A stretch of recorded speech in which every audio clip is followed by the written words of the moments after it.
Hello and welcome back to Finger Guns with Tony, Dave, and James. I'm your co-host, Dave, and here I am with Tony B. and Jimmy. And how are we doing today? Are you as tired as I am? I'm actually pretty stoked. I'm pretty stoked for this episode. I'm really excited. I was looking forward to this. I've been looking forward to this for a very long time. Oh, Yes. Yeah. Tony's creaming already. He's creaming his jeans. well, I need a hug. So I too need a hug. Yeah. let's just give hugs. Maybe we should call it finger hugs afterwards. Yeah. We need a love-in fest. We also need a cleanse, maybe a Cold shower. Sage off our lives a little. Yeah, maybe just I don't know. Maybe a slight exorcism or two. Slight. Ayahuasca. Sorry, ayahuasca. I feel like I have been on ayahuasca this whole fucking week. Like just something that will cleanse my soul. Yeah. Because today we are going to talk about the cinema of the great Toronto auteur, David Cronenberg.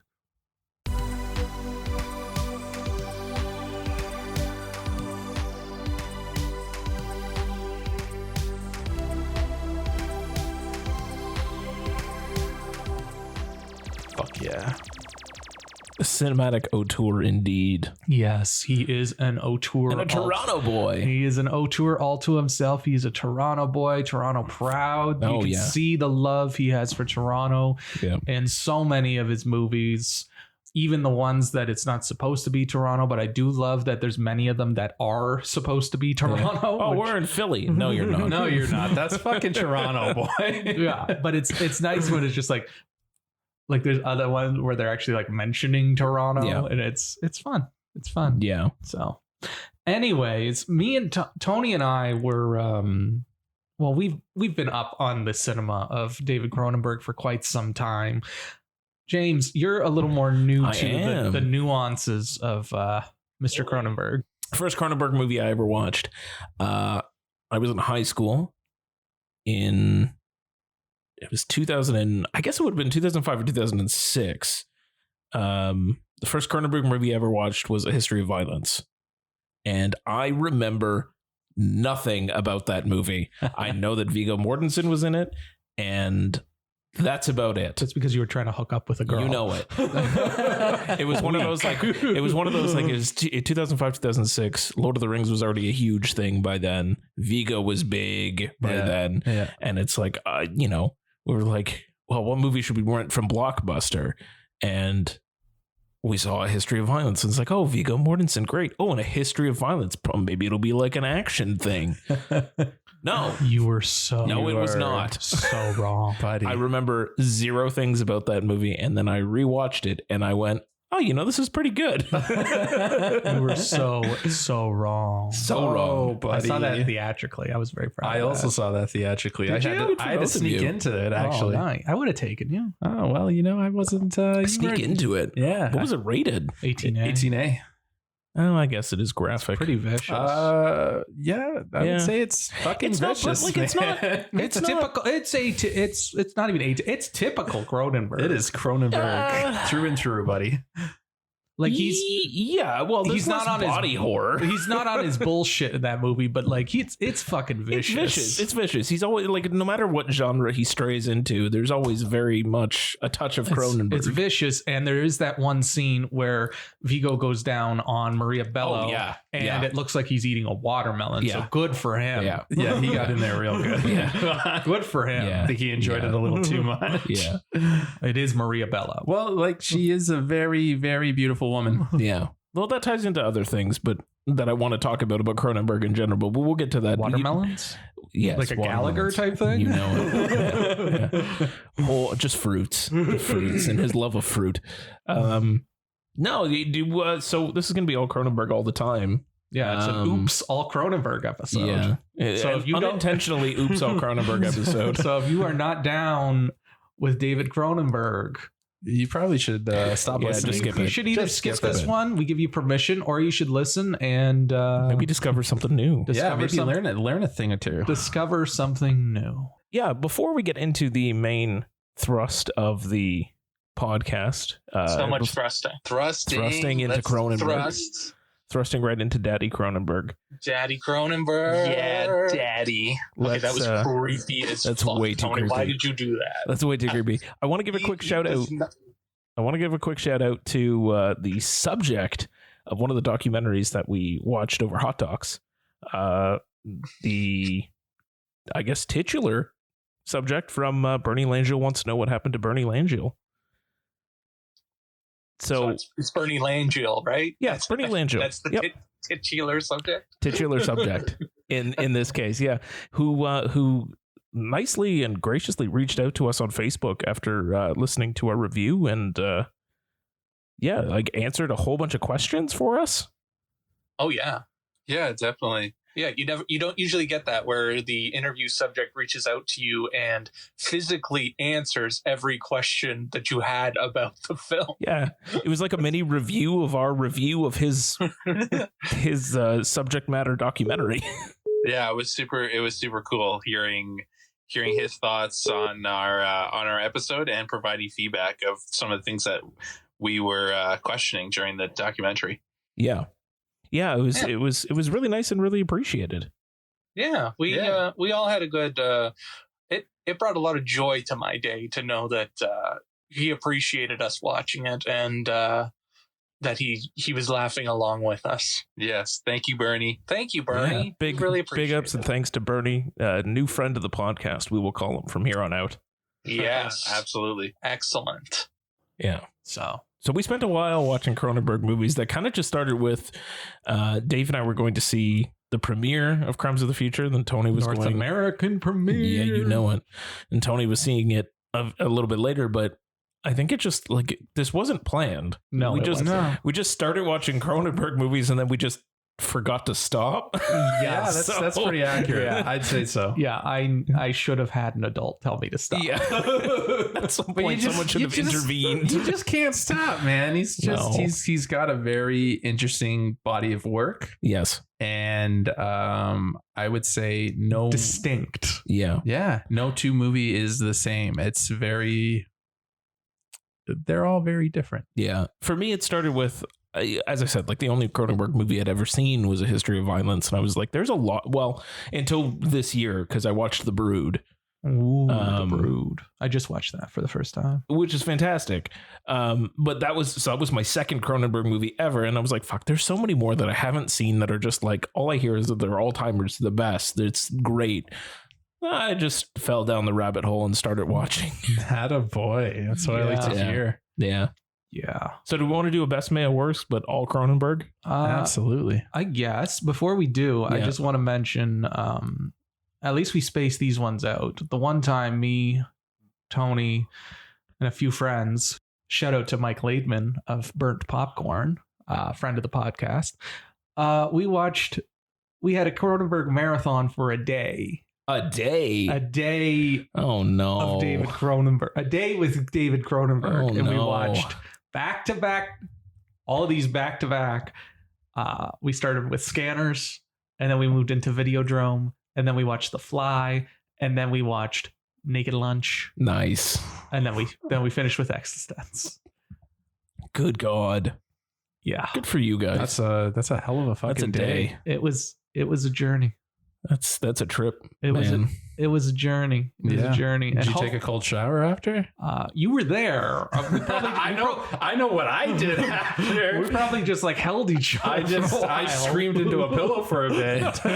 We probably just we need to stop. We can't do those things anymore. We did a Peter Jackson marathon too of old Peter Jackson, Bad Taste, Meet the Feebles, and Dead Alive. I'm still waiting for that 4K. It's gonna be the best day ever. I'm still down to do that again. Meet the Feebles, Bad Taste, and fucking Dead Alive. 4K restoration. I can't wait for 4K restorations. Oh my god! But I digress. Best man, worst of David Cronenberg. James, you're new. Yeah. Hit me.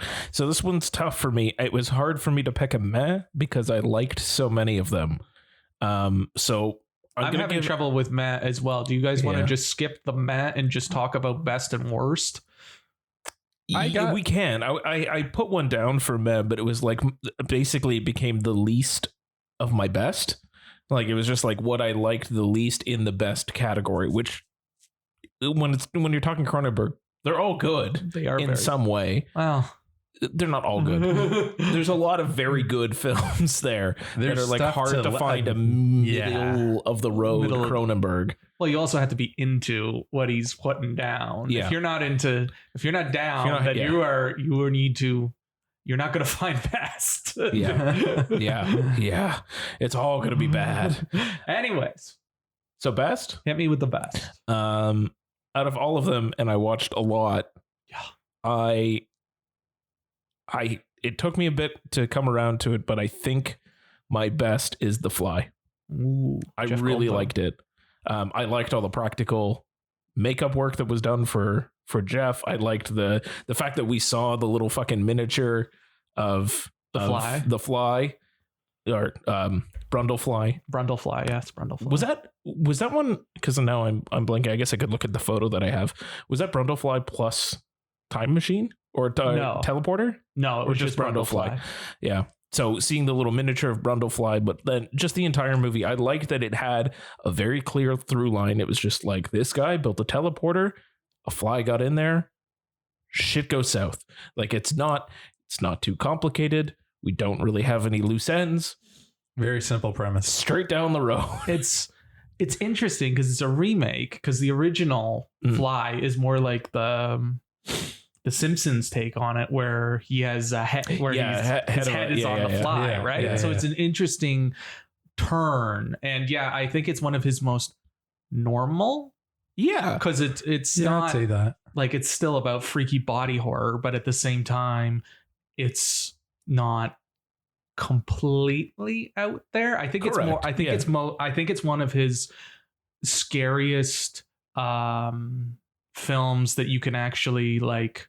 An audience can actually it's watch. accessible. It's an accessible. I was looking for the word accessible. Accessible movie. It's his most accessible, and I love that it's like an allegory for illness. Like it came out in the height of the AIDS crisis, and it's like, oh, and he's like, and he didn't mean for it, but it's like, I get it. Yeah, you can see it. You can see it for sure. And also, I love that he was the gynecologist. Love it. I love when Cronenberg's in his own movies. Yeah, Plays the most ridiculous roles. Just amazing. Someone told him that he looked like a gynecologist, so he's like, all right. So he just put himself in that role. Yeah. Like that, and like what in Crash, he's the fucking attendant at the car wrecking thing. Yeah, his best role is still Jason X, but obviously, apparently he's a regular on the new Star Trek show. Yeah, I've heard. Which is ridiculous. I've heard he just shows up now. He's in that one season, that random slasher TV show. He's actually in one of the seasons. Like he's the main character. Good for him. Yeah. I think I just watched these just to see David Cronenberg. Yeah. Well, that's all we're there for. That's what we're there. That's all we're there for. There was one last thing. So I didn't watch The Fly recently. I watched it during the pandemic. Can I also just say briefly that I love the fact that The Fly is on Disney Plus up here? Oh yeah, it's my favorite thing ever. I get to throw in a Cronenberg movie on Disney Plus. Great. No notes. No notes.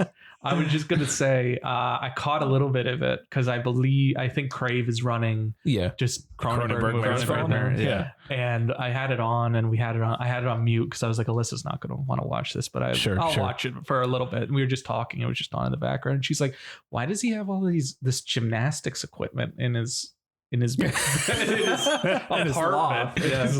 Yeah. His studio is gigantic. Fucking that's a fucking big ass apartment. Yeah. Like there's just all this, like the highest ceilings I've ever seen. Oh yeah, they're just you can't find ceilings like that anymore. No, not at all. Gymnast equipment. Yeah.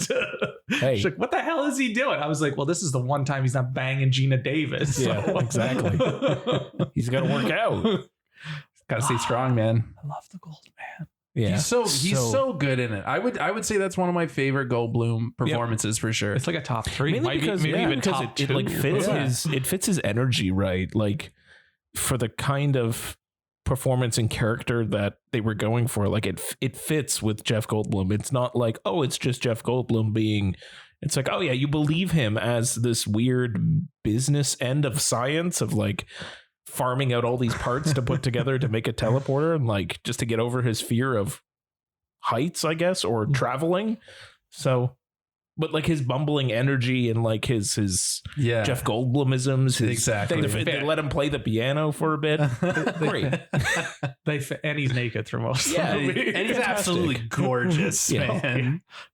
Yeah. I don't know. And when he's pulling the nails out, it's Okay, well, yeah. There's certain points There's when certain he's points not. where he's Yeah. not. Yeah. Okay. Also, this is the movie where I found out that flies vomit on their food. they do. Yeah. They do to Yeah. digest it. Yeah. I found that out the hard way. Yeah. When you watch someone's hand turn into a stump. Yeah. Jesus. And That then poor like bastard. literally it was like right after that I was eating something, a fly landed. I was like, oh god damn it, he puked on it. Oh, Tony. Let's go with the best. Yeah. I would say I'm gonna go with Eastern Promises. Okay. Good pick. Yeah. I don't know. That's, Also, uh, another that's- film I saw in the theater. That's sad because I put that one as my worst. I know. Oh. You son of a bitch. Oh, I didn't like it as much. Hold on. I'm not saying it's bad. It's hard for me to pick a bad one. Like this one, I Fuck is gave wrong with you. I didn't like it as much. Fine. Should I pick? No, you know what? No, it's fine. you're gonna do your worst, and I'm gonna do my best, and we're just gonna talk about it. Why it's Yeah. the worst to you, and why it's the best to me. That sounds like a good idea. I like yeah, that. that sounds like a good idea. It just for me, and like again, like Was even it Vigo's dong? no, that was the best part.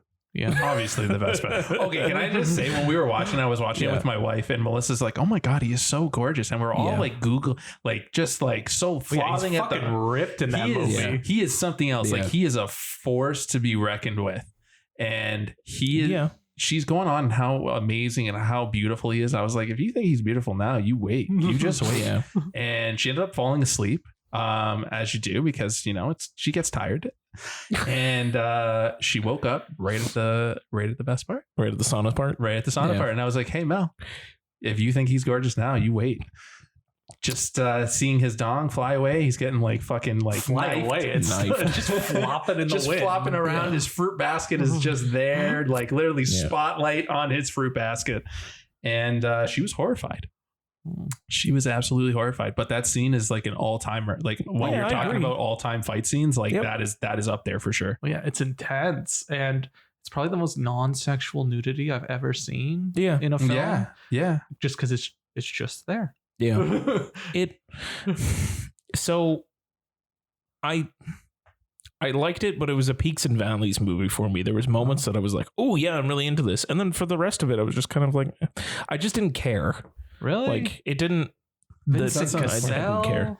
But like Armin Mueller-Stahl, The Naomi whole- Watts. the whole Yeah, relationship no. between Viggo Mortensen and Vincent Cassell, like they have outstanding chemistry. Yeah. And I think, and I would also Well, that's go to because Vincent Cassell wants to fuck him through the well, whole movie. obviously, Yeah, like you he know it. definitely wants to Yeah. fuck him for sure. That one scene when he like forces Vigo to fuck a prostitute, that Yeah. fucking scene was weird. And like after Vigo was done, he's like, "Good, are you happy Especially now?" because he's just standing there, like Yeah. licking his lips while it's happening. And Vigo's the like, fuck "Are you happy? doing? I've finally done it. Now get the Yeah. fuck out so that I can Yeah. fucking change." Well, like a lot of it, and the thing for me too is like at the end, a lot of it is just rushed. Like it's just like, oh, by the way, he's undercover. Oh, by the way, he's gonna like. It just was like That's right at the end. It's like we have to shrink it really fast to get it done. That's and like fair. I know Cronenberg likes his an hour and a half movie times, but like He does. It's very. take a breath he sometimes. He sticks to a very like yeah, rigid time timing, which Yeah. I appreciate. I definitely I appreciate it. appreciate it, but like sometimes like don't sacrifice your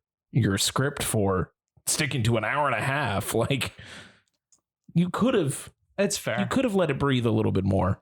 That's No, fair. But it's not even. That's not even the point. Like the No, whole point of the movie no. is about the diary. Yeah. and you find out like it's all there. They don't rush that part. Yeah, no, they true. definitely, and you find out what's in the diary like fairly early, and then At it's least all they don't like kill a baby. Yeah. that That was close. That was close. That was definitely close. I would say that my only criticism about that movie is how it's rushed. I don't Yeah. think they should have said that he was undercover. I think that's kind of like that was a kind of a cop out.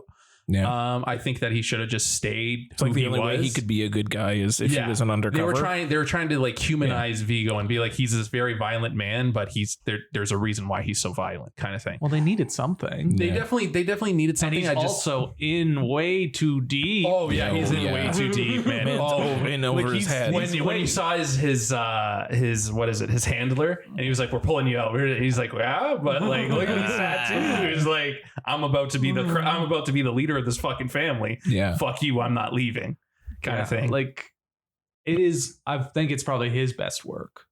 Yeah, definitely. Like he got nominated for best actor. Like and there's a reason for that. Like he is electrifying in that movie. He's doing circles around fucking everybody. Yeah. Yep. Yeah. Yeah. Remember when Guillermo del Toro did that to Cronenberg? We saw a what was it, 35 mil? I assume it was 35 mil version of Eastern Promises, and there was like a curated like Q&A after with David Cronenberg, and Guillermo del Toro was the moderator, and he kept doing that fucking throat thing. And he was saying how after that movie release and everything, the movie got like really popular with Russian gangsters. Sure. Russian gangsters started doing that to people on the street. Great. I like that. That's how authentic it is that Russian gangsters are emulating it. And just seeing Cronenberg's face, and he's just like, like, what do you like? I don't know what you want from me. What are you gonna do? I like that. I like that. Regardless of the film, he's always committed to being Cronenberg. Like that film starts with a throat getting slashed, and it's like a Cronenberg throat getting slashed. You see it slowly open up and just blood start pouring out of it. Yeah, it happens again. The sauna fight scene is bloody and fucking vicious. It's so vicious. Like seriously, it's. Regardless of what Cronenberg does, and that's like his, it's not a body horror movie. Yeah, it's not, but at the same time, like there's still the body horror element. There's still the body horror element to it. Yeah, he's committed to that like visceral experience of like it's Vigo not gets all fun. It's not like Captain America throwing a knife at someone's hand and no blood comes out. It's like, no, if you're gonna cut someone's throat, this is what's going to happen. Exactly. But like Vigo, like it's one of those rare films because you keep talking about the bathhouse scene, which is the centerpiece of the film. Yeah, it's just like Vigo gets the fuck beaten out of him in that scene. He does, and he gets stabbed. Like he is fucking like he should not. He's like fucking Superman or something because he should not be okay when that's over. No, not. And like he goes through it. Yeah. And it's rare that you see a movie. Well, now you see them more often, but it's rare to see a movie where the protagonist takes his licks and he's like, you can see that he's exerted a lot of energy. He's not just like, adrenaline's gonna save me. Right. Like you can see that he is fucking tired. Yeah. Gotten the fuck beaten out of him. And he's literally fighting for his life. And he's fighting for his life. Yeah. Agreed. God, I love that. It's a great movie. I loved rewatching it. Sure. But yeah, like you said, I completely agree with you for the end because the end kind of was just like, oh no, and done. And as I said, I'm not saying like it. All the Cronenberg movies I watched, the lowest score that I gave was 3 stars, and it wasn't for Eastern Promises. So, yeah, I know. Dave's doing the throat thing again. Yeah, All he's said, threatening like, James. This is a really weak argument for worst, and it's because I didn't really have much to put in that spot because true. I like a lot of his films. Yeah, I had to pick something, so this is what I went with. That's okay. That's okay. We forgive you. And the reasons why, at least you agree with me. I totally agree. Yeah. I wish I watched Eastern Promises. That's fine. There's still time. I need to take a break. There's still time. There's time. Once more into the breach. Yeah. Oh God. Dave, hit us with your best. Yeah. Crash. Fair. I haven't seen it in a long time. It's a seminal film for me. We talked about this. We talked about Dave's seminal films. We definitely watched it. Sometimes seminal for Dave. Seminal for sure. Way too young to have watched this film. And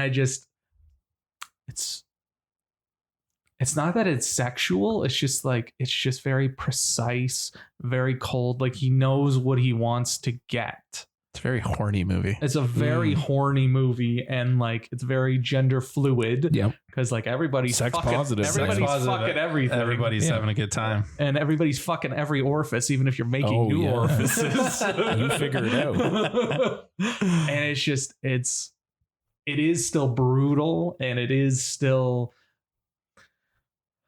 like I was just entranced by the whole thing, and I know people are offended by how fucking gratuitous it is, but I think it has a point to all the gratuitousness, and also it makes Toronto look great. Yeah, even though it's all like fucking like highways and skylines. Isn't it like one of the crashes actually on the DVP?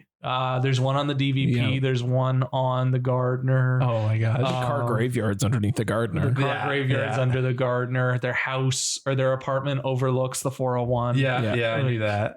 Yeah, when you see all those when you see those 12 lanes of highway, you're like, oh, that's the 401. Jesus. Yeah, and it's just, it's not that it's unlike everything in his filmography, but it is also. That it's, I would say it stands out. It kind of stands out. It stands out on its own, right? And it's not so much, and it is body horror too, because they're like, going through horrific things because they're fucking horny, brutal crashes, and like, the crashes are brutal, and just like the scarring is insane. They're not even Hollywood crashes. It's just like this is just a car crash. Like just a car crash. It's very in your face. I wish I watched this one. I think I'm probably going to watch it because I have that Criterion of Crash that I need to watch. You needed definitely. But yeah, it's brutal. Even the makeup effects on Rosanna Arquette's leg, like, oh yeah, seriously, that's incredible work. Yeah, and it's another motif of his where things look vaginal. Yeah, always vaginal. There's always a slit somewhere. Yeah, there's a slit somewhere. He always goes to like vaginal imagery. Yeah, and it's just, I was just entranced by it. Like I just put it on just because I was like, fuck it, I'll watch Crash, and I just sat there and I just kept watching.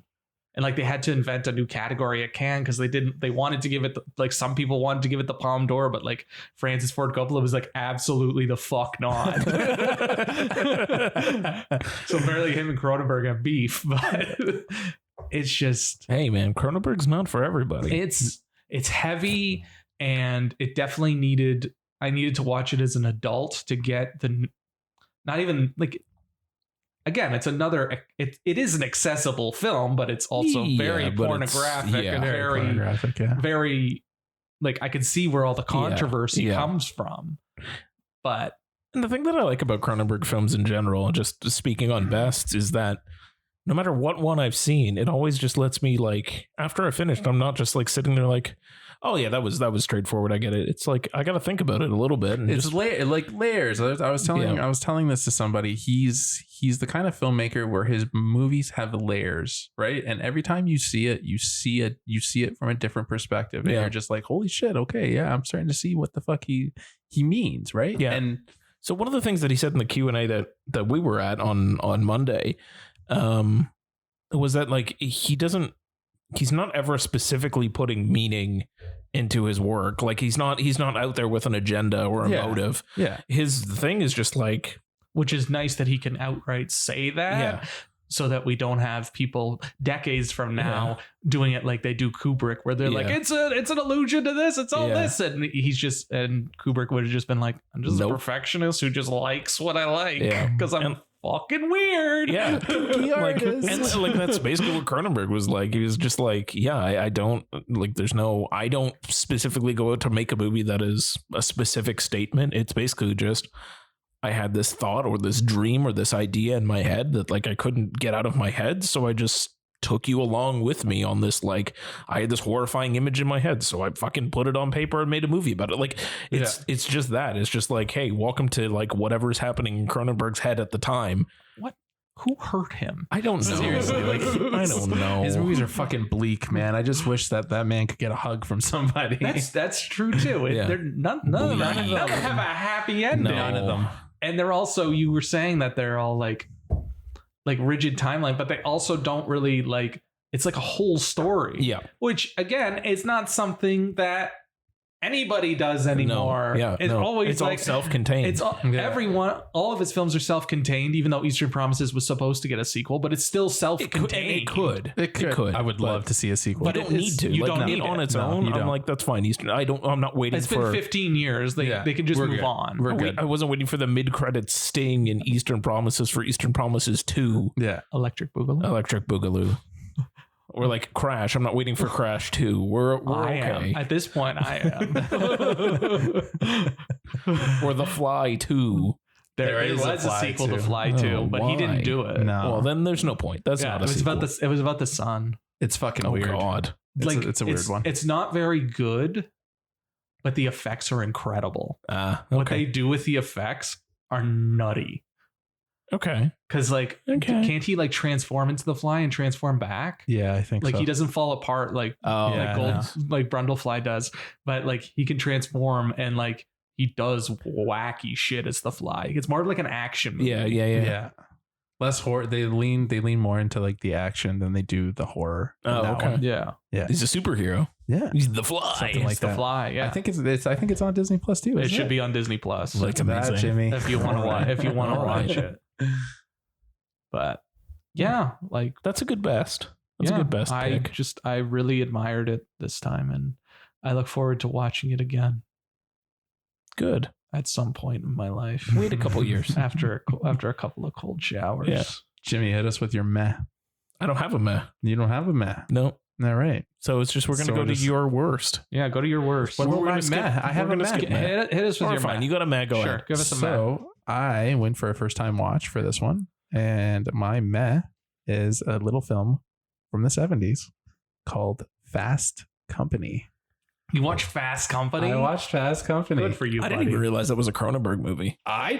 You could not tell if you sat me down, put this movie on, and didn't tell me a goddamn thing. I would not have assumed that it was a Cronenberg movie.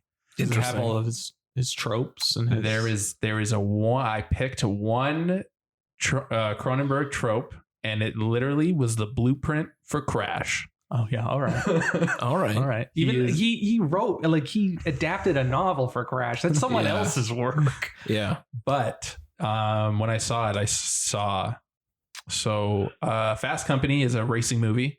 Reminded me a lot of Smokey and the Bandit and Dukes of Hazzard. Yep. Has an incredible theme. I'm definitely putting that on my Spotify for sure.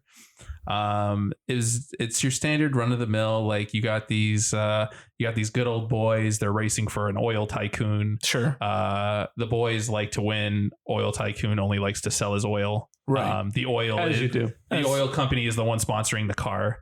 Oil tycoon gets big for his britches. These guys aren't doing what he wants. He goes with somebody else. So he takes everything away, fires everybody, and then they rise above, steal the car back, and then race against, and then hilarity ensues. Hilarity. All right. Are there motorcycles? There's no motorcycles. It's all drag racing. Okay. Oh. There's one scene where two girls go into the back of the I would say like trailer kind of thing, because it's like a bunch of like trucks like pulling trailers for the cars and stuff. One of the racers has a threesome with the two girls. You don't see it. You see the after when they're just smoking, having a good old time. Tits are out, obviously. And another David Cronenberg trope. Tits are out. The guy just reaches behind and pulls out a can of motor oil and then just pours it over the girl's tits. I was like, oh, there we go. There we go. I was waiting for it. I was waiting for something. It was like, come on. I was like, there's got to be something. There's got to be something of Cronenberg in this. And when he did it, I was like, there it is. Do you know what weight that motor oil was? Was it like 5W30? It was. It wasn't the black. It wasn't the black. It was. It was synthetic. Yeah. Yeah. So it was. What was it? It was like almost. I don't even know they would have synthetic back then. Yellow clear kind of thing. Maybe. It's probably still dinosaur bones. I don't want to ruin the ending for you. Is there blood in it? There's a little bit of blood. Okay. There's a little bit of car explosions and stuff. Okay, I just wanted to make sure that there was still something. There's definitely some violence. Like fucking Buddy gets like hit over the head with a tire iron, and then like fucking he's on the ground passed out, and then blood is just pouring from his head. Sure. Just because I wanted to make sure it was still a Cronenberg movie.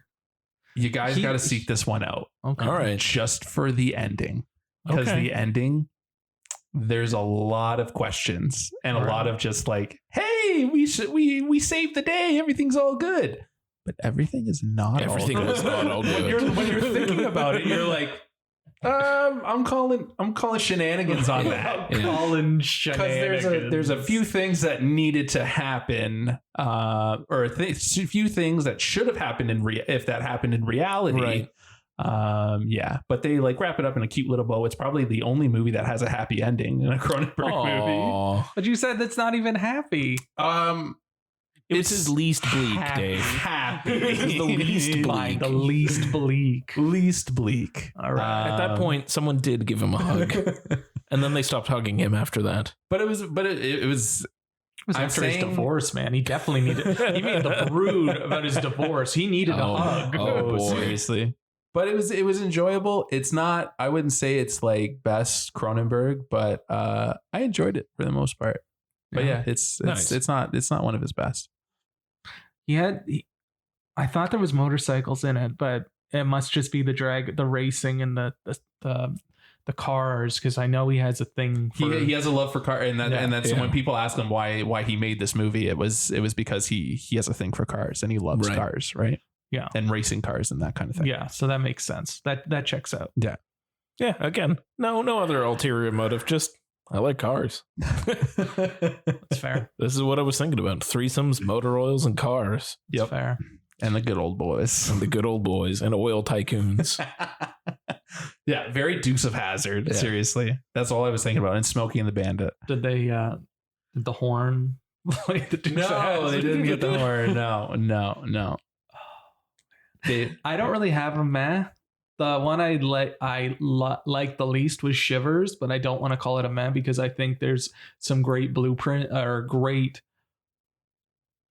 moments in it. And Tony said it best. Like, it starts off with a fucking bang and it ends on a literal bang. And well, Tony also just discovered it was produced by Ivan Reitman. Oh yeah, buddy. Seriously. Oh yeah, I love Canadian tax dollars at work. Yeah, buddy. He produced Rabid too. Oh fuck. Cool. That's cool. Very awesome. Cool. R.I.P. Ivan Reitman.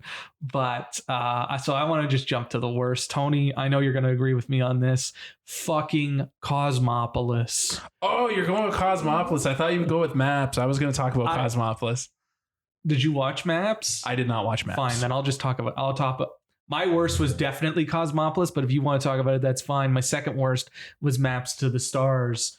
You saw that one back when it came out, I think. I saw it shortly after it came out. Yeah. Buddy over here saw it at TIFF. It had a fucking intro with David Cronenberg. I was like, just fuck me up, man. Like, I'm fucking ready. Fuck me up, daddy. And then it didn't?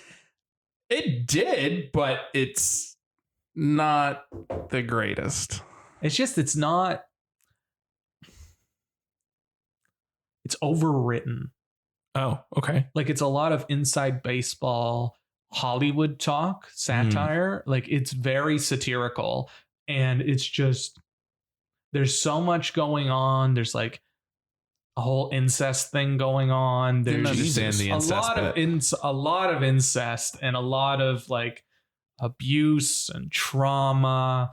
Julianne Moore being a fucking psychopath. She's not a psychopath. She's fucked up. Yeah, she's fucked up. But she's not a psycho, Tony. I'm sorry, but when she's fucking she's running into that room dancing that the kid died so that she could get the part. She's literally like skipping, having a like fucking singing a song. It's more of like a sociopath. Okay, she's not a psycho. Okay, sociopath. Yeah, but she's also like obsessed with her image. She's an aging actress who isn't getting the roles she wants anymore. Mm-hmm. And she's living in the shadow of her mom, who was a better actress than her. And she abused her, so she's haunted by her mother. Mm-hmm. Sarah Gadon, she's the best part of that movie, for sure. And she's just like a ghost. Mm-hmm. A ghost. It's just, there's a lot going on, and by the time, and then the effects aren't that great. Like, the blood effects are great, and they make very beautiful use of a genie. But I don't think the people who came up with the genie intended for it to be used that way. Amazing. But it's just, by the end, I was like, okay. Like, I wasn't bored this time. I remember the first time I was bored to tears, but I wasn't bored this time. It just was just like, all right.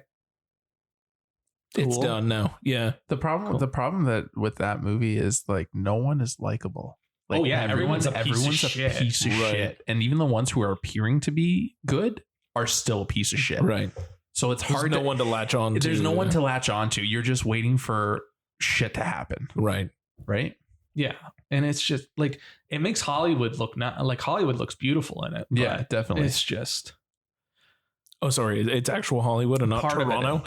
No, there's a good chunk of it's in Toronto, but like there's definitely like there's scenes where they're like standing with the sign there. Right. Yeah, and then there's another scene, I believe, that's on Rodeo Drive. And like most of it's Toronto. Yeah. But he did shoot a little bit in Hollywood. And then there's like another scene where she's at the Walk of Fame. Oh, nice.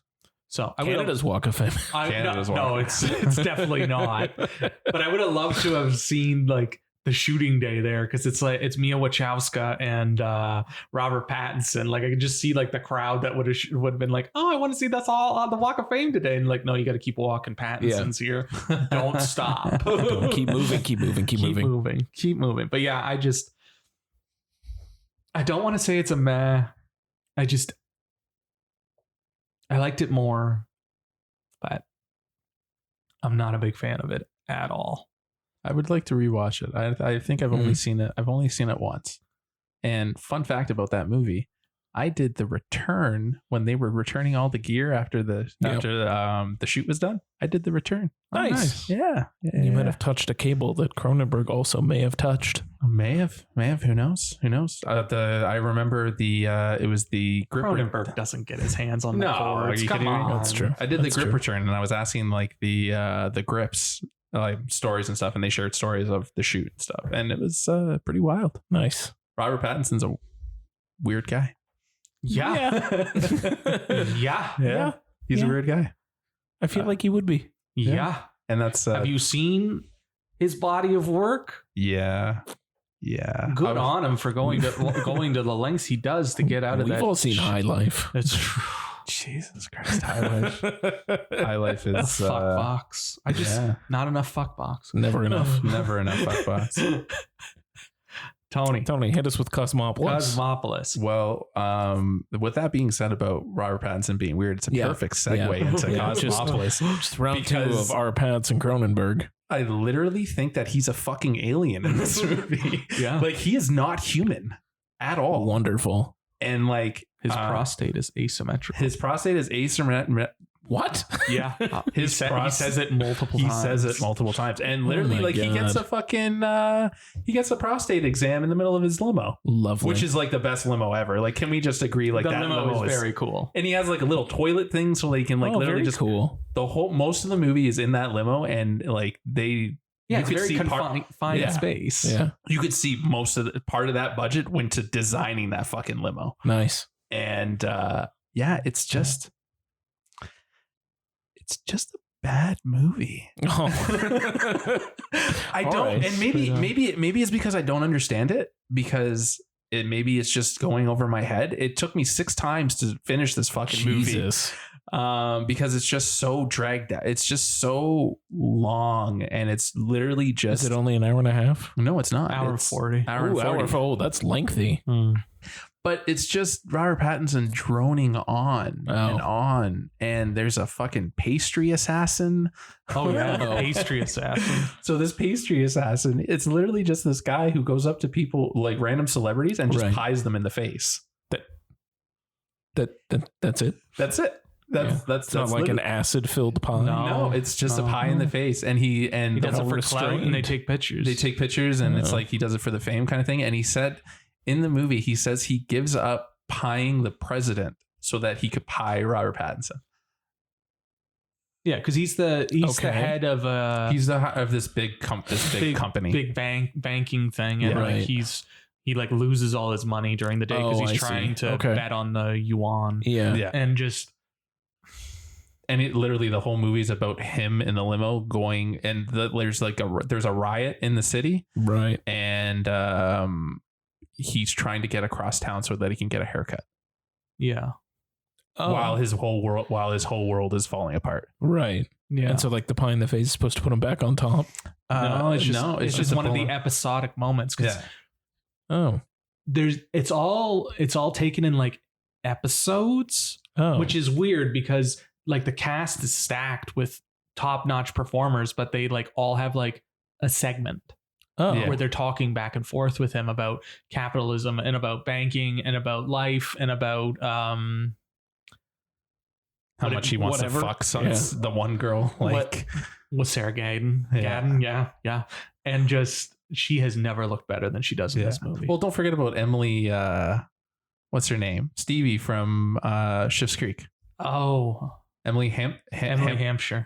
Yeah, she was there the other day. We saw her. Oh, for fuck's sakes! Oh, that's unfortunate. Like there's this moment with them, and they're literally like you could cut the sexual tension because they have all this tension and they're like literally just playing with each other. And it's when he's getting his prostate. And it's when he's getting his prostate exam. So he's like looking at her being like, I want to fuck you after I get this doctor. After this doctor gets his hand out of my ass, I'm gonna fuck you. And he fucks one girl in the fucking limo too. Yeah, good for him. But yeah, I was so disappointed with Kevin Durant. Kevin Durant was like his limo driver and he's trying to protect him and everything. And then after he gets pied in the face, he's like, don't say what happens. Oh,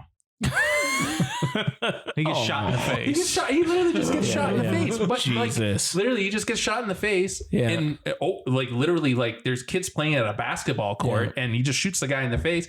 And then he just hucks the gun into the fucking court and walks away. Yeah. And then he has a brand new driver like that. He wasn't the driver. No, he was the driver. No, he wasn't. Or was he the bodyguard? He was the head of the security. Oh, that makes sense. Okay. So he rode shotgun. Okay. So just not a recommend. I would skip it. I would skip it. It's a lot of heady philosophical nonsense. And it's just, I find that some of his movie, like we've said this, like some of his movies grow on you. Like Videodrome, the first time I saw it, I saw it with my buddy, and we had to go somewhere after the movie ended, and we just sat in silence in the car for a bit, and then like maybe like 20 minutes after, I just looked at him and I was like, "What the fuck was that?" Yeah, that was my reaction after watching it for the first time. Was the fuck did I just watch? Yeah. But I've grown on it. Yeah, and I think it's a great film now. But I didn't grow on Cosmopolis, and I didn't grow on Maps to the Stars. No. Like I still think they're both just like lower tier. Yeah. Like they're distinctive enough, but yeah, lower tier. There's moments in it. Like there's moments I like about Maps. There's moments in Cosmopolis, but like not right. It just doesn't work. Like I've only seen Cosmopolis twice, and the first time I watched it, I had a fucking hard time getting through it too. Yeah, it's I would say it's the hardest movie to get through from Cronenberg. So low tier for sure. D tier. I'd put it on a D tier. Yeah.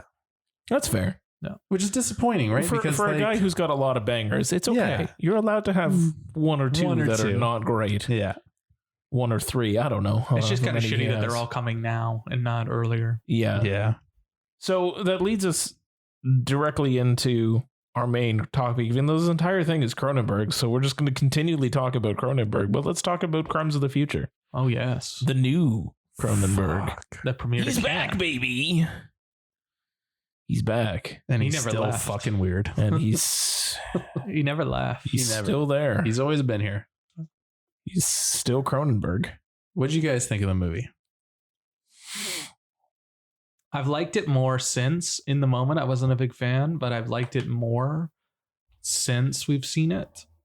I think my issue with it is that there's a lot of ideas and they're not fully realized. It just feels like there's just like so much happening. Yeah. And it's not that it's rushed. Mm-hmm. No. It's just there's so much happening and I just feel like there's no resolution. Yeah. To a lot of things. There's just a lot of shit that he just throws out there. He like sets it up and then it just nothing. It goes nowhere. Like there's just so many things happening and there's just the one thing is kind of resolved, but it's all about performance art, and kind of like Vigo is like the stand-in for Cronenberg. Yeah. Who's basically saying like, this is me. I'm here to entertain you, but I got my demons too. Yeah. And it's just, but it also has this almost, now that I'm kind of thinking back on it and realizing it has this almost like, right towards the end, this Eastern Promises thing of just like, oh, by the way, he's undercover and he's trying to infiltrate this gang. And I'm like, okay, but then what are we doing with it? Oh, I don't know. He's just going to infiltrate it. Oh, that guy's going to die? Okay. Yeah. Like, it's just very, it's strange, and it's Cronenbergian. Yes. Very much. Like, it's a very distinct dystopic vision. Yeah. And again, vaginal, where she's like sucking off his zipper slit. Guys, I need to say, if you could have seen Melissa's face, because Melissa went to see that. Shout out to my wife. She is literally the greatest person. Like, the fact that she came with me to see this movie after knowing what she was getting involved with. But guys, I shit you not, her face, I wish I could have took a picture, because it was absolutely fucking amazing. Yeah. And I knew it was coming too. I was like, oh amazing. shit. Like, they're getting kind of like, like frisky. Yeah. And I was like, oh fuck, she's totally gonna lick it. And then he's like, and then when he's like, what's the line? He's like, make sure it doesn't spill or something, or don't spill. Yeah. I looked back at Melissa, and she's literally like, watching. She has her hood up. Yeah. Her eyes literally her eyes are fucking like saucers. Just horrifying. Cronenberg's back on his bullshit, baby. You know what though? I do want to talk about. I want to talk about the setting a little bit too. So this was one of the films that was not set in Toronto. Yeah, he wanted to shoot it because in Toronto. Because of COVID, he wasn't able to, and he shot it all in Greece. Yeah, he got to. Greece was going to give him all the tax credits, so that's why they went. Fine. Yeah. But like, we paid for some of it. Yeah, that's what I love about all. I keep cutting you off, but I just love that we paid for so many of these movies with our taxes. Seriously, 100%. But like, even so, that first shot where it's that cruise ship that's like tipped over in the water. I was like, oh, that's a pretty cool idea. I guess they just like CGI'd that boat to give it this like futuristic thing. And then in the Q&A, he's like, no, the boat just is there in Greece on its side. And I was like, the fuck? And like, that was like what sold him on Greece too, is he was just like touring to find locations, and he saw that and he's like, I guess we're fucking shooting here. This is amazing. But like the rest of it too, like just it Greece itself gave off this like futuristic dystopian vibe immediately, and then everything else that he crafted, the fucking bed, the weird fucking feeding chair, that reminded me a little bit of Naked Lunch almost. Sure. With the because it was like very much like the centipede and Naked Lunch. Yeah, but it's very much like this, like, okay, we're in the future, but it's Cronenberg's future. So Cronenberg's future incorporates beds that weirdly attach to your arms, chairs that hug you and help you digest food, fucking autopsy beds that you control with a little piece of putty. Like, it's like surgery's the new sex, baby. Buddy. He's not good at the old sex. He's not good at the old sex. That part was great. I'm not good at the old sex. Yeah. So great. No notes. No notes. But like, it just the entire setting worked so very well, and like all you had to do was add these like little Cronenberg touches to Greece, and it was like, boom, now you're in a completely different planet, completely different future. Like, it took nothing, even though he barely changed. Like, he was saying some of the buildings had all the graffiti on it. He's like, we didn't add that's Greece. That was the building. The setting, yeah. So it was just like, it was very cool to sort of see that like he found a city that like worked for the vision that he was going for, and I think the vision comes across very well. Like, the setting is very, very interesting and cool, and realized without being over explanatory about it. You just kind of are just like, yeah, I guess you just have to take this it. This is right? the world. Yeah. Cool. All right. There's a ship graveyard. All right. Yeah, I can get behind that. Like, no one walks at night. It's literally just one or two people. If you're out at night, you're stabbing some chick's leg.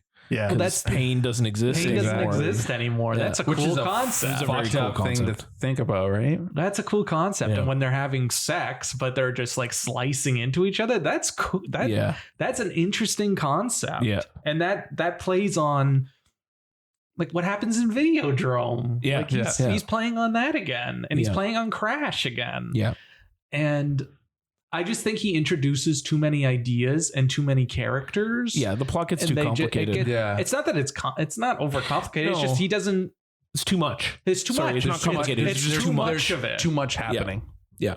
Complicated is not the right word. There's just a lot. There's too much of it. And there's so much that there's not time to resolve all of it. Yeah. Like he would have needed an extra half an hour to finish off all those plot lines that he just kept like throwing out into the ether. And yeah, like you're like, well, who the fuck is this guy? What the fuck are they doing? What's their motivation? Well, what was the point of Earman? Yeah, just that's performance art. That's performance art. Yeah, performance art. Just to be like the antithesis to the other guy. Oh yeah, most of his ears don't work. It's like, yeah, it's kind of that's you're getting in on it, but at the same time. We watched it like a week ago, and you're only coming up with it now. Like, come on! I also just want to watch that Earman dance on a loop. Right? Seriously, more scenes need dance moments in them. Did they resolve the beauty contest? No, that was an idea that just was out there. Okay, and so never went anywhere. So I didn't miss anything because the whole movie felt like a hallucination. Like it's very like dreamlike. Yeah. Like. And I felt like let's not call it a dream. It's a fucking nightmare. It's a nightmare. But I felt like I hallucinated most of the movie, right? And like I've been trying to think back, and I was like, did I drift off at some point? But that was one of the things where the fuck did the beauty contest go? Never happened. What the fuck? Yeah, that never happened. We don't know why those girls are just wandering around with a drill. Oh yeah, like, there's just. It was the same. It was the whole message about sustainability and the environment, with like the synthetic plastic stuff. Like that. Yeah. Like that's interesting. That's a fucking too. cool interesting idea. Too. Very cool. Like there's a lot of cool Cronenberg touches. Yeah. And ideas. He's a beautiful idea man, and he's better than Guillermo, who's always been an idea man, but not a fucking. He's not an execution man. Don't talk dirty about my man Del Toro. Dave's still in his feud. He's allowed I know he is, but Del Toro's a fucking genius. I still love Shape. I do love Shape of Water, and I do love that we got to see it at the Elgin. And that he said that he wanted to make a movie about where the fish fucks. And he did it. About the fish. And he fucks. And he did it. And he did it. That Mexican fucking guy. Just a fucking Mexican. Who watches Jesus Creature Christ. from the beautiful Mexican? Who watches the Creature from the Black Lagoon? He's like, you know what? But what if sex? But what if he fucks? What if green pies and sex in a bathroom? Anyways, let's circle back to our man Cronenberg. There's a lot of great ideas here. Yeah. And I feel like it's a movie that's going to grow on me, much like the organs inside of Vigo. Yeah. But as it is, I think it doesn't come fully to fruition. I think he just kind of like, he just stops. Yeah. Yeah. And I don't know why. I don't know. There's obviously a reason for it. Yeah. But at the same time, there's just so much mysterious bullshit happening that you're just like. That's where I landed, and that's why I was like, this one out of all of the ones that I've seen, and like I liked every single one that I've watched. This is the one I would have said meh to. Yeah. Well, this would have been my worst only because everything else was better. Yeah, that's to me, because I haven't seen Maps of the Stars or Cosmopolis, so I don't have a worst right now. They're all pretty good, but like, yeah, I agree. This is very sort of, it's fine. It just, I wish it had a little bit more focus, or maybe dropped a couple of, if it had more focus, it wouldn't have had so many fucking ideas that it was throwing at the wall like fucking spaghetti noodles. Like, there was really cool parts, and I mean, I've kind of figured out the way that I like to interpret the ending, but you can. To each their own. I like your interpretation of it. There's a mileage may vary on that one. We can talk about that. We can talk about that after. But what I do like about Cronenberg, so after watching all of these movies, the one thing that is clear in every single one, including not even some of the ones that I didn't even watch, but that I've just heard about now, this man is a really sex positive filmmaker. Like, he doesn't shy away from it ever. Like, there is some way in some shape that somebody's getting their rocks off. It may not be pretty, but it's happening. It's all about sex and violence and just like perverting the body. Yeah. Seriously. Guess. Yeah. And looking at it in a different way. And mugwumpjism. So much mugwumpjism. but he's such, I feel like because of all of that and because of the films that he's made, he's to me one of the most important filmmakers out there. Oh yeah. Still. Plus, he invented an entire genre to that's himself. What I mean. Like, he's just out there. He is his own genre. Yeah, coming from that Q&A where he's just like, these are just the ideas I have in my head. It's just so great to see that he's just like, I had this idea. He found people who were willing to work with him. Sometimes they have to find the money while they're shooting the movie, but he finds a way to make it happen. It's not like one for them, one for me. It's all for me. And you just get to come along for the ride. Like, you get to come on the journey. I think that's important to continually push that boundary and just for sure. And that's what he mess does. with you a little. He pushes the boundary every fucking movie. Yeah. And it's an incredible thing to watch. And going back to the layers, every movie has layers and you find new things every time you watch it. I think I would have to agree with Dave. Like, I feel like this movie, Crimes of the Future, will grow on me because all of his movies grew on me. Like after I've watched certain except ones, for Maps and Cosmo. Well, except those ones. Yeah. But you never, but you never know. But like after I watched certain movies, like they grew on me. Like Fly was a complete banger from the start, right? Videodrome grew on me. Another movie which I know Dave doesn't like very well, but I feel like it would grow on him too. Naked Lunch grew on me. I will watch Naked Lunch again when James wants to watch it, but I'm not watching Naked Lunch ever again. I will watch it again when he watches it. I don't want to watch it. I need to explain. Like, I don't want to watch it ever again after that. But I think Crimes will make more sense after multiple viewings. Maybe. And Cronenberg's one of those filmmakers where you're just like, okay, like, you know what? Like, I'll watch it again. Like, or you get off his back about the stuff that doesn't go anywhere and you just are like, whatever. You're like, just let it happen. Like, just let it happen. But yeah, Crimes, like the ending was kind of, I would say the ending was kind of abrupt and like leaves it up to its own interpretation. Yeah.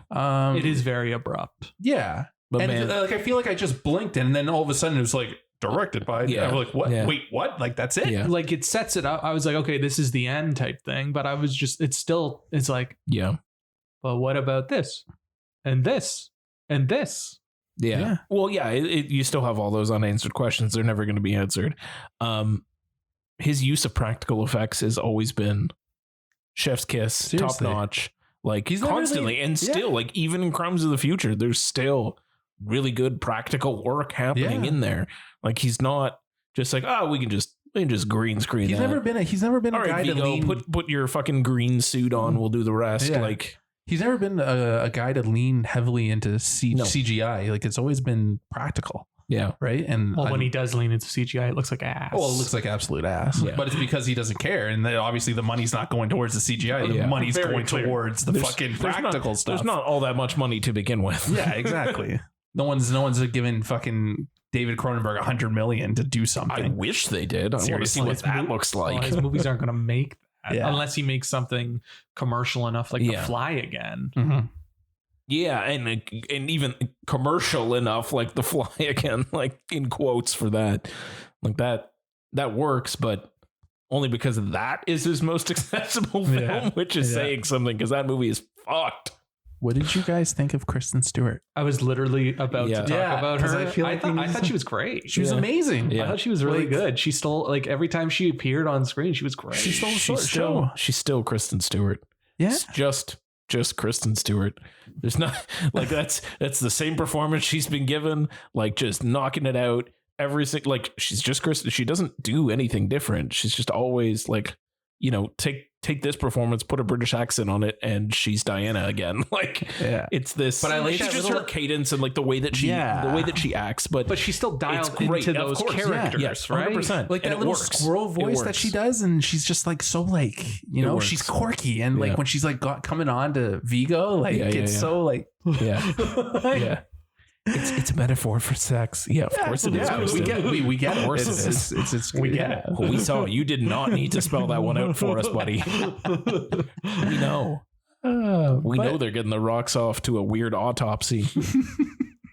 And Don McKellar, he was great too. He was fucking weird as shit, but I know Dave doesn't. Dave does not. Dave, why do you have so many beef with people? I wanted to go up and say hi to him after the performance because I almost should have. I walked into Cameron Bailey, like literally, like had to like which way you gonna go? Like I did that with him too. And fucking and I grazed shoulders with fucking Speedman. That's amazing. And then like we came out from the bathroom and Don McKellar was there. I'm like, hey Dave, you want to go say hi to Don? And he's like, no, let's leave. You fucking ass, man.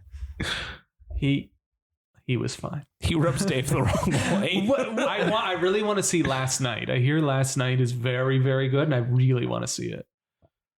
What is it about him that you don't like? Is it just his face? I just think he's very pretentious. Oh, okay. Like in person or just in his acting? People could say that, you know. You could say it's in person. That's fine. Yeah. Both. Oh, okay. That's okay. That's okay. People say that David Cronenberg's really pretentious. Well, yeah. Some people say Dave Baldwin's pretentious. I would also like to agree that Mr. Dave Baldwin is pretentious. I have heard that. Yeah, considering what was it last year that he watched Jackass for the first time because he was above that kind of cinema. It was like 6 months ago. And now he's like chomping at the bit to see Jackass Forever. Yeah. Hey, sometimes you just cinema, David. Your tastes change. Sure. They told me when I was much younger, like your tastes are going to change. And I was like, I don't believe you. And they fucking have. They have changed. Like, I still like watching superhero movies. Sure. And I still like race out to go see them, but like, I don't love them anymore. I still haven't seen Eternals. And like, I was excited for fucking Crimes of the Future. I wouldn't have been excited for Crimes of the Future 20 years ago. Yeah. Sure. Yeah, like I love into the pure cinema of Cronenberg. Yeah, then. Like and I just love that it's so distinct. Yeah, and it's so different, and it's a shame that he has to struggle to get money. Yeah, because his movies are decidedly not commercial enough. Yeah, and like this is his first movie in 8 years, and he's 79, and like who knows how much time he's got left. He's not Clint Eastwood banging them out every year. Yeah. Two takes, we're good. Two takes, we're good. That baby's not real, Clint. We got it on film. Doesn't matter. 2 takes, we're good. Let's go. We got it. It's in 120 frames. It's fine. That baby's gonna look fine. Just throw in the stunt baby. Oh God. I just remember how laughably bad that was. I like that movie, but that part is laughably bad. But like Cronenberg doesn't do that. No. And it's hard because he's not going to be around forever, and he's leaving this eclectic body of work. Yeah. And and like I said earlier, I like that he's putting it out there, that he's like, I don't mean anything secret by this. Yeah. It's not actually about Americans taking over native land. Yeah. It's not about the fake moon landing. Well, they tried to bait out the censorship thing too from him, and he was just like really not having it. Yeah, I wanted to hear him talk about more censorship because he's been fighting censorship the entire time. Yeah. He's because of how sex positive he is. He's making these movies He's making these movies that push the boundaries of good and bad taste. And I would have loved to have heard him talk about censorship or just his feelings on the continuing Twitter movement of, do we need sex in films? Oh, God. Which is bullshit. Yeah. But the answer is yes. Yeah. Yeah. Always because people have sex in real life. Yeah. People enjoy being pleasured in real life. Yeah. People enjoy having their zipper slits licked. Like, come on. Sometimes I want my organ tongue punched. Right? What the fuck? Right? Yeah. Jesus. Like, come on. Come on. To each their own. To each their own on this podcast. No, to each their own. And it's just, especially this week now that Netflix has said that they're not going to be spending money on movies like The Irishman or The Power of the Dog as much. What was the turn of phrase that they used? Like spending money on like vanity projects. Vanity projects. Yeah. Which fuck off. It's true. Like let's be serious. The Irishman is a vanity project. Sure. But it's also so much more than that. And it's just like, they're not going to spend money on that. They're not going to be spending money on attracting auteurs and people that are making movies that are interesting and different. It just shows that they're switching to that business focus of like, no, this movie has to make money for us. If it's not going to make money for us, we're not going to spend money on it, which is like what all the studios have been doing for fucking years. But like, it pushes out voices. And we're probably not going to get another Cronenberg movie. Well, unless he's not on Netflix. Yeah, well, definitely not on Netflix. I heard he's lining up an adaptation of his book. That'd be cool. Which would be cool. Did you read his book? I have it. I've read parts of it. I haven't read the whole thing. Is it wacky? It's definitely wacky, and it is very fucking Cronenberg. Oh yeah, of course. Well, he did say like he really enjoyed writing his book. Like that was another thing that came out of or maybe that was out of the intro or something, or the Q&A. I don't remember, but that like he enjoyed writing a book more than making a movie. Well, probably because it's easier for him to get it out than it is making a movie, right? Because he just gets to sit in his room and fire off a book instead of like trying to get all this money. He also doesn't have to like make concessions or come up with agreements or comply with. And he's only limited by his own imagination. Exactly. Right. He doesn't have to answer to anybody. No. Yeah. Well, he has to answer to his publisher, but an editor. Yeah, but the publisher is like, Cronenberg, here, make a book. Yeah. Make a book. We'll fucking K. It's just gonna sell because your name's on it. Yeah. Like, and maybe this is all to say that, you know, Brandon is gonna start. I hope so. I fucking hope so. He's gonna bring it back. Like, I hope his new movie is gonna be good. Apparently, they test screened it the day me and James saw Top Gun. Nice. Yeah. And I'm assuming it's coming to TIFF. Yeah. But it's TIFF this year? Yeah. I hope. I'm sure it's done. If they're test screening, it's gotta be close to done. Damn, that's amazing. I really, as long as he continues on his journey to finding like sort of his own voice and like stepping out of his father's shadow a little bit, but still like channeling, like he can channel it, but he needs to step out. And I think it was a step in the right direction with Possessor. Exactly. Oh, exactly. Antiviral was basically that was a daddy. Aping Cronenberg. That was playing on the hits. Yeah. And that was playing. But then there's Possessor, which was wholly unique and felt Cronenberg-ian, but I mean, he is a Cronenberg, so I kind of get it. But then it was his own thing. It was his own. Yes, it was. So he wasn't playing the hits. He was trying to pivot. I actually want to watch Possessor again. It's been a while. Yeah, I would like to watch it again too. Yeah. Give me more elephant masks. I was just thinking about what's his dick getting his brains bashed in. Fucking what the fuck? That guy can't catch a break. No, poor guy. No, poor guy. But that's just, it's bothering me that we're not going to have these singular visions anymore. We're not going to have unique visions. There's less of them. And like, we're taking the whole multiverse thing and learning the wrong lesson from it. But they're like, audiences love the multiverse. It's like, I don't think they do. I don't know that that's why I love Everything Everywhere All at Once. That's not why. Well, I love it because of the hot dog fingers. Yes, I love Everything Everywhere All at Once because of a lot of wacky ideas that the multiverse allows them to experiment with, but that's not why. Yeah. I love the multiverse. And I don't love Multiverse of Madness because of the multiverse. Exactly. I think there's a lot of wrong lessons, and I think in the wake of the pandemic, they're trying to figure out what works to bring audiences back. Yeah. And I think they're taking the wrong lessons. And we're not going to have another Cronenberg. But we are going to get Morbius 2. Oh, yes, but we are going to get Morbius 2, where he stops the movie to say, it's Morbin time. Tony's a little out of the loop. There's been this thing going around where like it's been a meme of Morbius because of how bad it is, and it's like, yeah, it's Morbin time, and now Sony's in on the joke, I guess, to at a point, because Jared Leto made this like meme video of him holding a script that said Morbius 2, it's Morbin time. They re-released it in theaters this weekend. Yeah, I saw that. I was looking at the screening times for our theater near us, and I was like, the fuck is Morbius doing back here? Is that like 10 p.m. too? I'm like, who the fuck is going to see this at 10 o'clock at night? I'm ashamed to be a filmmaker.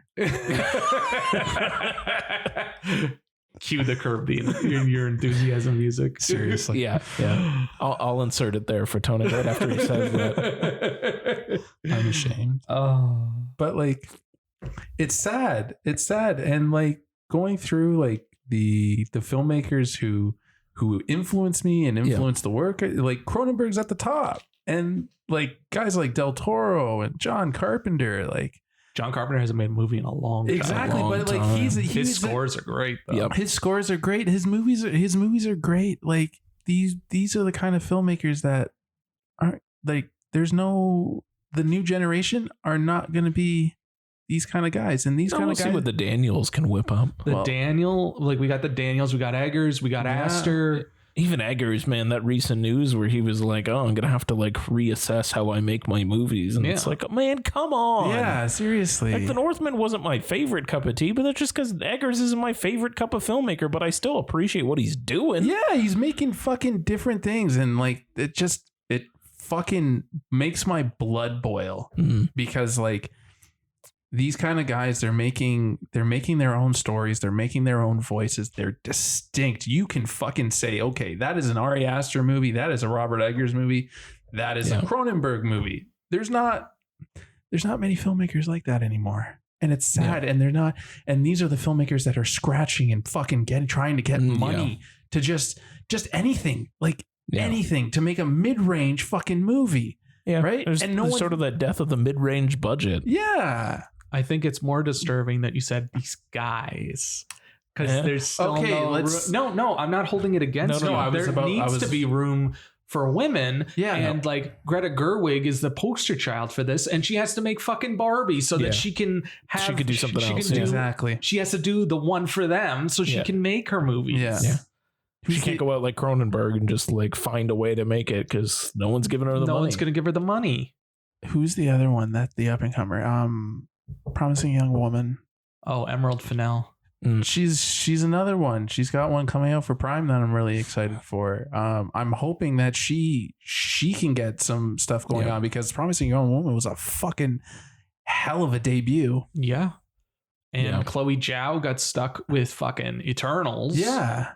And like, what the fuck is she gonna do now? Exactly. And like who else from Catherine Bigelow? Catherine Bigelow always gets shafted. Like, yeah, she hasn't done anything since Detroit. Yeah, which was heavy to say the least. But yeah, we're not giving female filmmakers a chance. Agreed. And it just sucks because some of the like look at was it last year?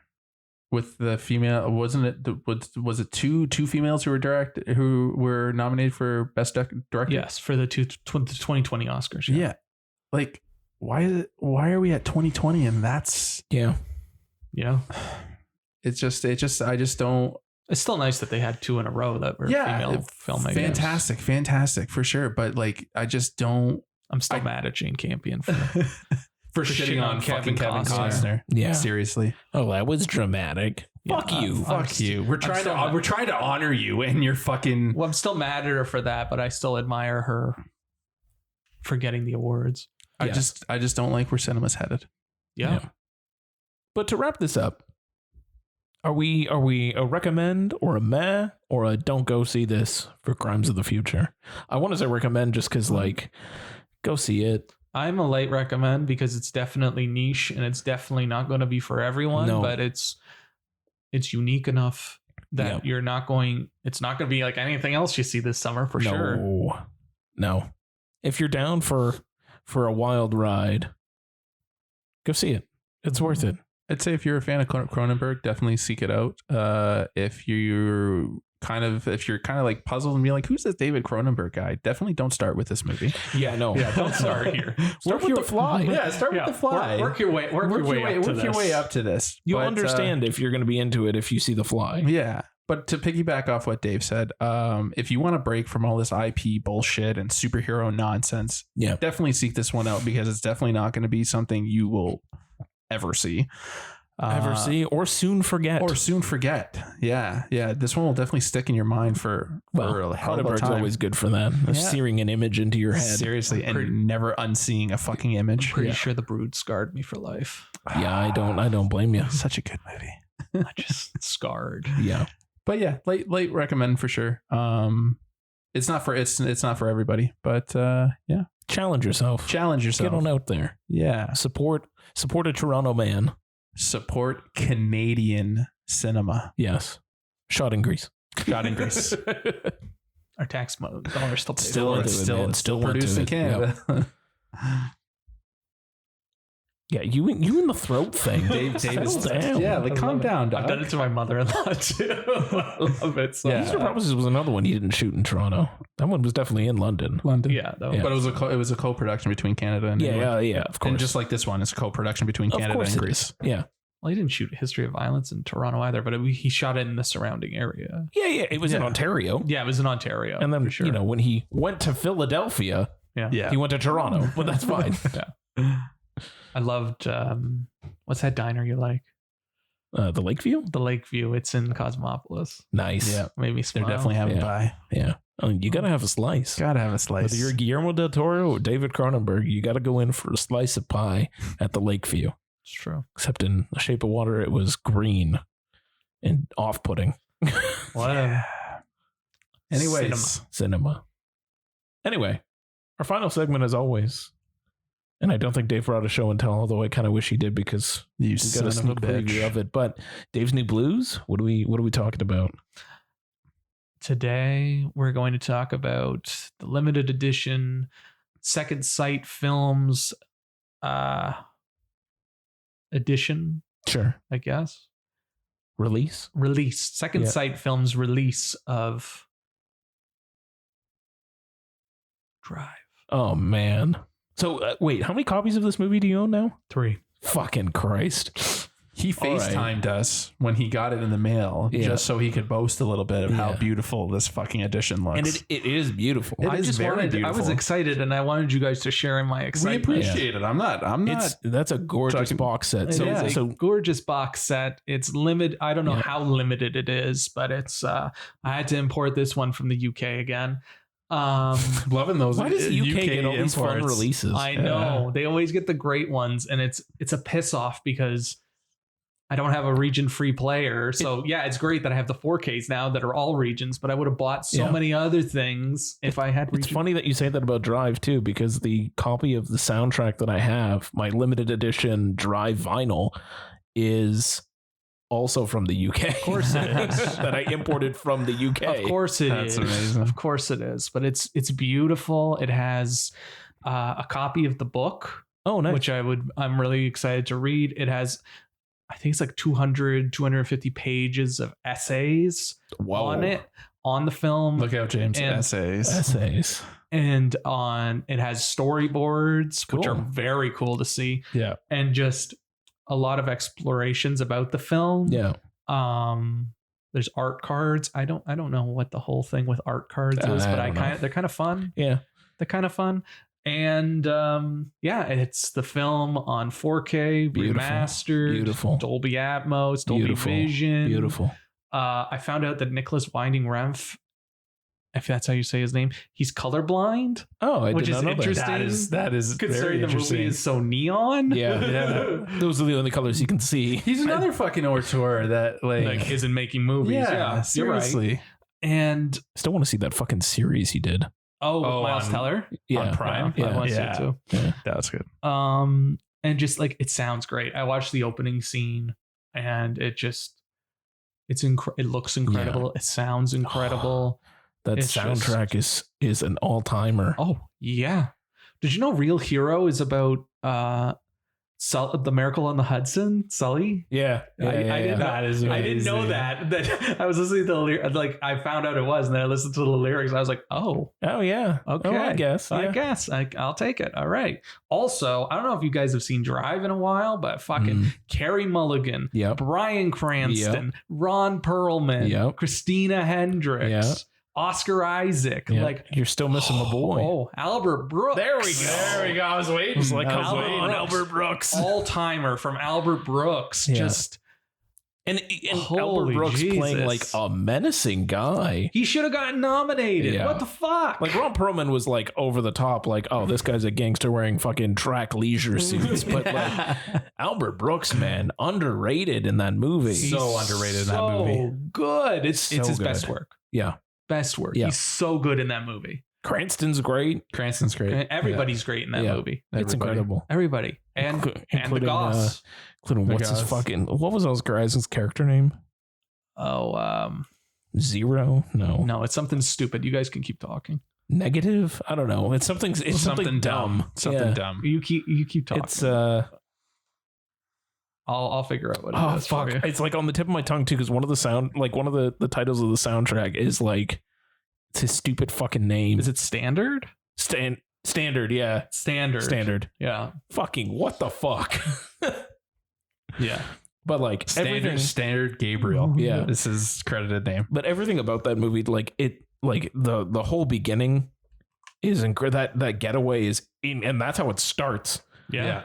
It's just so fucking well done. Like I want to own his jacket so badly. I've wanted that jacket. I actually have a friend who has that jacket. I've wanted that jacket for years. I would look like a fucking douchebag wearing it. No, you fucking own it. I've wanted it that shit for well over a decade. I need some driving gloves. Oh, I need driving gloves. That fucking scene in the elevator. Oh, yeah. Yeah. Shit. Yeah.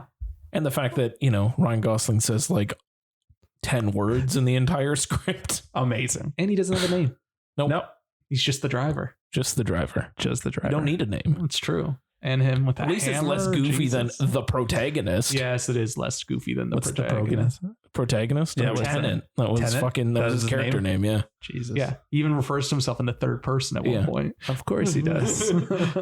But yeah, like at least the driver, like it's a little bit more subtle than the protagonist. Yeah.